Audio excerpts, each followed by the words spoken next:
名前はチャイさん。そうです。職業はロックスター？未来のロックスター。 Let's be honest, we all needed a game like this. Maybe even the whole industry needed it. Hi-Fi Rush Shut Up dropped on 26th of January, and as far as I've seen, nearly everyone is pleased and happy with it. Hi-Fi Rush's visuals, concept, rhythm hack and slash gameplay, and most importantly, its nostalgic platformer feeling are what people have been talking about these past few days non-stop. You have probably heard about Hi-Fi Rush somewhere, or at least saw a clip about it, and believe me, Hi-Fi Rush is actually really good. It might seem like as if people are kinda overreacting on it, but actually people were just waiting so long for such game that would have the nostalgic cel-shaded visuals that has the PlayStation 2, Dreamcast and GameCube feeling in it. People have been waiting for games without bland, vast open world, with no meaningless collectibles, no artificial game length that has no hyper-realistic visuals. Hi-Fi Rush is just fun, linear game with an unique soul. And to be honest, I also think the same. We all needed a game like this. I remember the time when I played Guitar Man, Ratchet & Clank and Beautiful Joe of PlayStation 2, or Jet Set Radio even. Hi-Fi Rush turned out to be the game that everyone can find something from their own in it. You may call it like a blend of Scott Pilgrim, Devil May Cry, Metal Hellsinger and even No More Heroes, but you will still end up playing Hi-Fi Rush. I'm Arcade Nut here, and today I will be talking about what if Sekiro has rock music rhythm gameplay.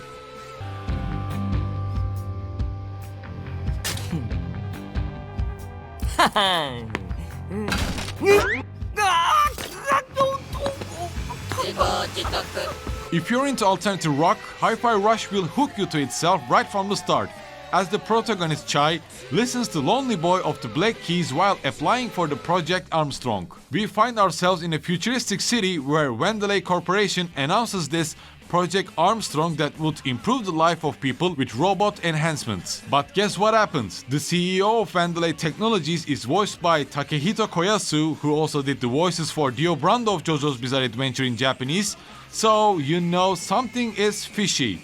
You shouldn't trust that CEO at all. Lots of people also applied to this project before Chai, but we somehow managed to slip between people and find ourselves in the operating table. When Chai was right about to receive his newly robot enhancement arm, his own iPod drops on his chest, and that's when Chai receives this beat that will change his life. With his iPod within his chest and newly magnetic robotic arm that can gather scraps to turn into like an electric guitar, Chai is branded as a defect by the CEO of Vandelay, and now he's being hunted by the dorky security robots. As Chai, we first have to get away from the security robots, and then story unfolds into something like Scott Pilgrim vs. the World, Chai fighting against the 6 leaders of Vandelay alongside with his new sidekick Peppermint. Throughout 12 levels of Hi-Fi Rush, Chai recruits more people to his side while learning new combos, special attacks, upgrades to his arsenal, while keeping up with the rhythm. It is no exaggeration to say everything is keeping up, moving with the rhythm. The level design is beautifully crafted with familiar industrial platformer design that would be similar to Ratchet & Clank, consisting elevators, jumping pads, lamps, volcanoes, all moving according to the rhythm.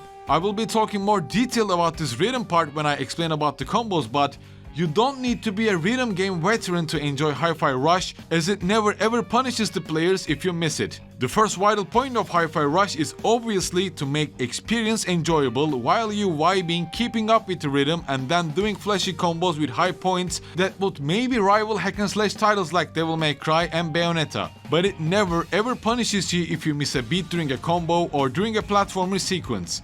Starting from the testing grounds of Vandelay Technologies, Chai will travel to Research and Development's Augmented Reality Labs, the Security Branch Tower, Marketing's concert event and much more during these 12 levels that took around 9.5 hours for me to clear. In regard to level design, my only critique would be that the level designs were too much linear, so to say, and might be boring for some of the players out there. There are some health upgrades or collectibles hidden within the platforming sequences, but they are not that hard to find, to be honest. And maybe I think I would prefer having like a trial or challenge maps just like the ones in Devil May Cry and Bayonetta that would offer like a specific challenge to try to unlock maybe new moves or earn upgrades by clearing it. Or at this point, I'm just being too greedy since I enjoyed Hi-Fi Rush a lot.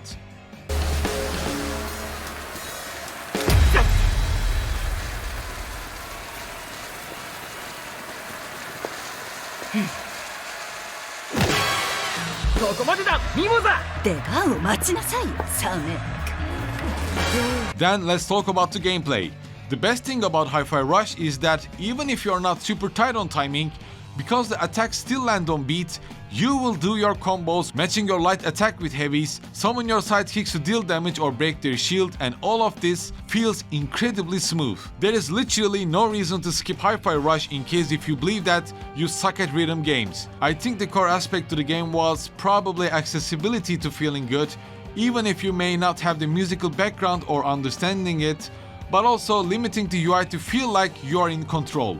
Around the 5th level, you will also unlock parry mechanic that you need to do alongside with the beat just right before the enemy's attack, meaning that all of your attacks, combos, dodges, parries just get along and easy to perform. Just like in many other hack and slash titles, Chai defeats robots, robots drop scraps, and with these scraps you can unlock new moves, special attacks or upgrades, and by unlocking new moves, everything gets even way smoother, even though the fights become more challenging with each level.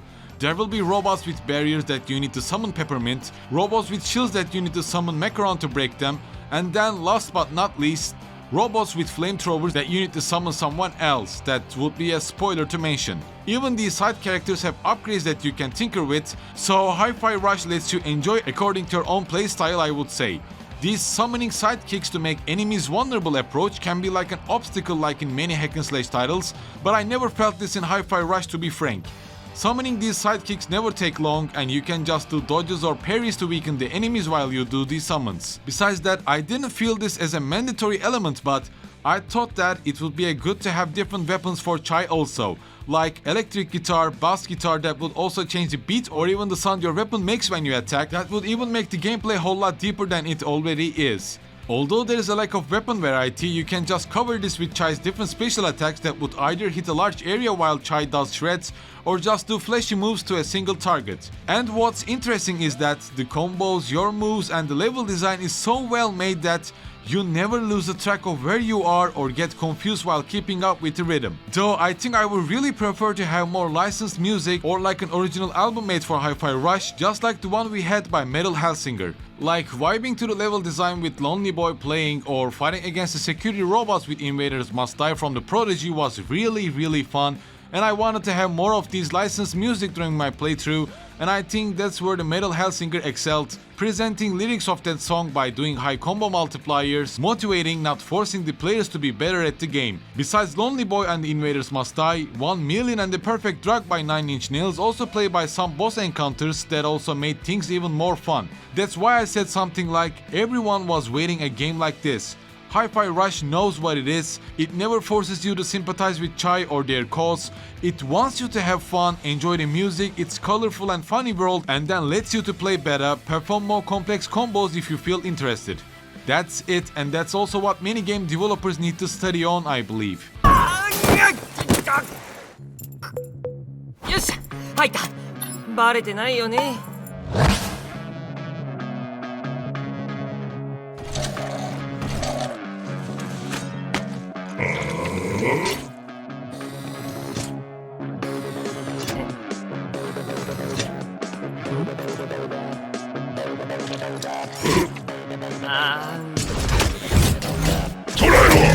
やべ。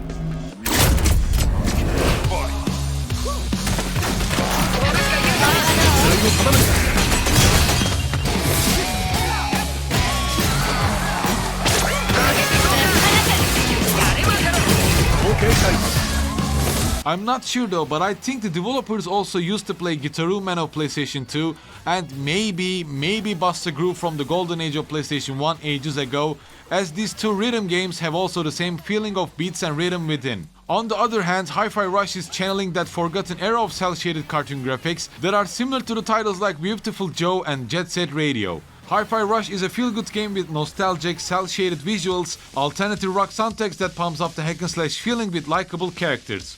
All of it makes Hi-Fi Rush so memorable that either you will play some of your favorite retro games that have the same feeling, you would recommend Hi-Fi Rush to your friends, or maybe wait for sequel or a new DLC.